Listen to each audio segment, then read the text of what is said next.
Hello, Knights fans. Back with this week's edition of the Knights Baseball Roundup. I'm joined here by our seniors, Bobby Romano and Evan McDonald. Guys, your last hurrah here as you come down the stretch. There's, I think, 11 games left to play, including the St. John's game here today. First, Evan, let's just talk from your vantage point, again, being one of the older statesmen on the team. How has it been with so many young guys around you? It's been fun. It's been great. A lot of the younger guys have that passion. They call me Grandpa. So we keep the environment light, keep it fun. Yeah, and then same kind of question for you, Bob. Obviously, as last season you got injured, sat out, and then came back this year, and now it seems like you're really finding your swing and hitting a lot of home runs lately, finding the power stroke. Just, again, being a senior leader and having it all come together here down the stretch. Like you said, with the injury last year, I knew I was going to come back this year, and I knew we had something special with a lot of young guys. And us two being leaders of a team, the oldest guys, our goal was to come in and set these guys straight, give them a good opportunity to play Division I baseball at a high level, and show them how things are done. And regarding my swing, I feel like with the injury as well, just coming back a little sluggish. I knew it was going to take some time to get used to playing baseball again and the live speed at this level. And I feel really good right now. I'm ready to roll next 10 games. Can't wait. Yeah, it seems that way. You've really started to find your touch. Both of you guys, I mean, that's been the thing with this team. The offense has been solid all season long, and you guys have had some of the burden taken off you by the younger guys, but now you're still putting up the power numbers in the middle of the order.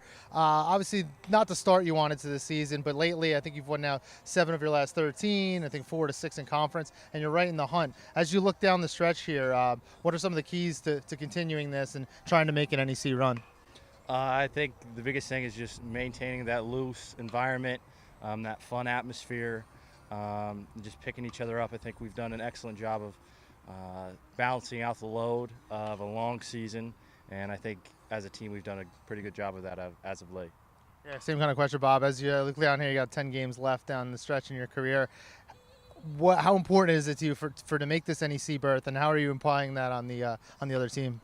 It would mean a lot to go back to Dow one more time. I know he wants to get back there, and 9 games left. We're right in the thick of things, and I think if we pitch well, we play good defense. Right? I mean, our bats are. No one's going to be able to stop our lineup for a whole weekend. So, if we take care of the field and throw strikes, I think we're going to be all right heading in the last 3 weeks of the season. You mentioned defense. It's kind of fun. Both of you guys have moved around a little bit in your time. Specifically, now you made the move to first base. How's that transition been this season? I think the biggest thing was putting in that extra work. Coach Anderson, Coach Delgado have been willing to hit me ground balls. Even Coach Brian. And I think the biggest transition is just getting used to that and getting the most reps you can.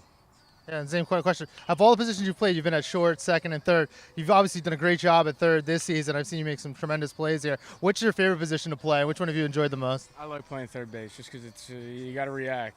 Just every ball that's hit to you, you just got to make the play. And I don't know. I like playing all positions, but third base is probably my favorite, honestly. Yeah, less thinking involved. You kind of just react, stab it, and make the throw. And then lastly, now as you look back on your careers here at FDU and it all starts to wind down, obviously senior day will approach with the last weekend here against Wagner. What are some of your most fond memories looking back at all this? Last year, it hit for the cycle. That was pretty awesome. That would probably be my individual thing, but each year we kind of like do a different thing as a team, and just that camaraderie with the guys. I mean, those are the memories I'll have for the rest of my life.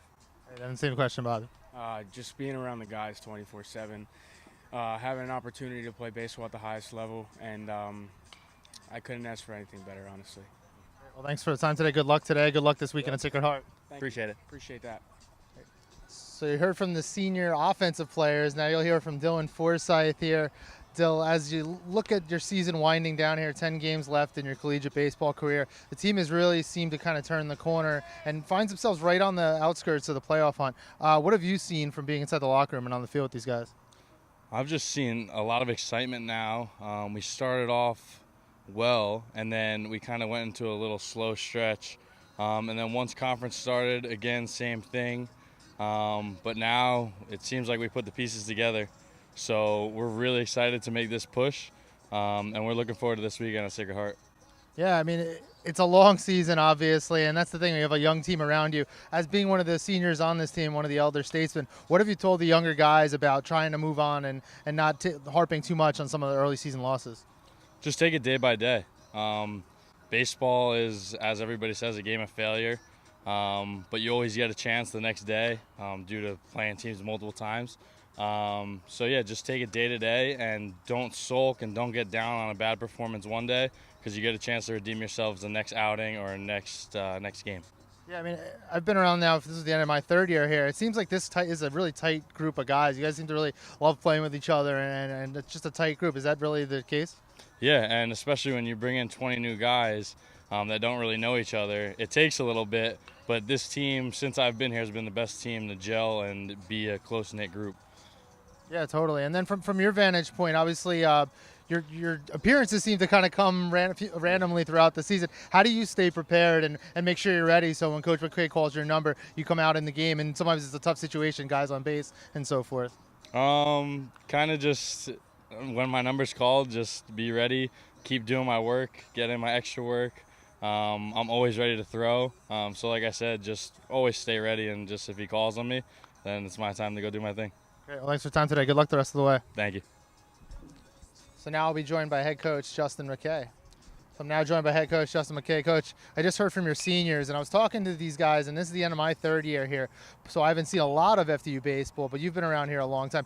It seems like this is one of the most tight-knit, close together. These guys really just like playing together. Is that the case? Yeah, I mean, it's when you come out here for early work. So we have our time that they were supposed to report, but an hour before is about early work. When you come out here for early work, you'll see almost every person that's permitted class-wise to be here, and these guys just hang out. And then it's not uncommon to see guys staying and hanging out after the game. So that's what we're trying to build here is that kind of chemistry, because that's what it takes to win. And it's really on them. It's really on them and trying to recruit the personalities that will mix together. But in the end, it's about the leadership and the team chemistry that means everything. Yeah, I mean, those three leaders we're talking about, I think you had something like 20 newcomers this year, so it takes time to develop, but they do really seem to fight for one another, and these are guys that they have each other's backs, and it's a really close-knit group. And kind of going with that, obviously you got off to a slow start this season, but as of late, the team's played better. You've taken 4 out of 6 in conference, and you're right in the thick of things here. Just what has been the biggest key for you guys down the stretch as you start to come together as a team? Yeah, like we talked about earlier in the season, is we were really good ending 1 through 5, 1 through 6, and the issue was playing, it's a coaching mistake, scheduling mistake. When you're playing 5-6 games a week, we have to use a different pitcher from the ending 6 through 9, and that's what really hurt us. Now that we're down to 4 games and a week, the ending 6 through 9, we have fresher arms and guys have moved up. So that's what's really made the difference, the ability to rest guys, the ability, for the guy to make the diving play, on Sunday and have a day or two to recover has really helped us. So, I would say that we were really good ending 1 through 5 earlier in the year, but based on how many games we had to play, we had to extend arms, and so that's been the biggest difference. It has been the ability to not have to extend the arms based on the number of games. On the offensive side, I think we talked about on the last show how deep your lineup is, and it seems like every week another guy steps up. Evan McDonald got honorable mention from the conference this week.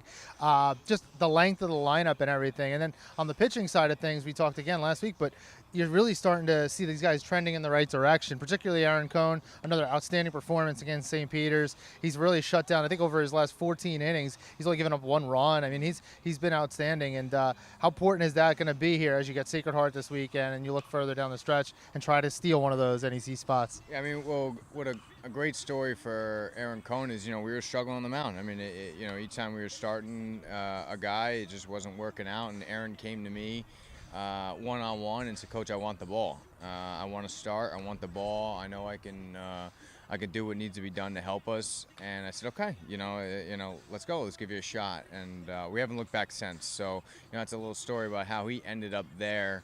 And as far as stealing an NC spot, look, we played some of the top teams early. We have 9 games to go. All 9 games are teams that are right there, a game or a game and a half ahead of us. So, it's right there. It's right there. Yeah, it's clear right there for the taking. And with the exception of Bryan, all these other teams continue to beat each other, and everyone keeps shuffling week in and week out. The standings tend to flip. So as you look down the stretcher, what's going to be the key to this team stealing one of those 4th spot or the 3rd spot in the tournament? Pitching. the bottom line is we're going to have to limit the amount of runs scored because we're good for some runs, But in the end, a good armor will always quiet a big bat, So there's going to be games like we played a really St. Peter's game 3. The guy pitched really, really well, and they played really well, and they made plays, and we hit some balls hard right at people, but their guy pitched really well. So, in the end, it's going to come down to our pitchers throwing strikes, giving the defense a chance, and limiting runs. I have confidence in our offense to be competitive. I think our bats are competitive. So, that in the end, it's going to come down to pitching. And then lastly here, last question. You've harped on it a lot this season. The walks have become a big problem for your team.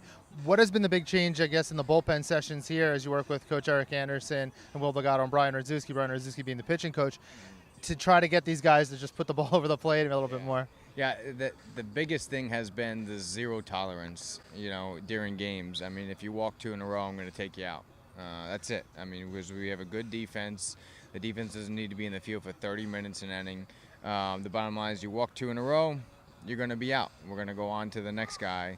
Because regardless of how you pitch, if you're walking guys giving up free bags, it doesn't matter how good of a pitcher you are, they're going to end up scoring. The Major League average hit per inning is 1 per inning. So when you walk a guy in front of that hit, it's still coming.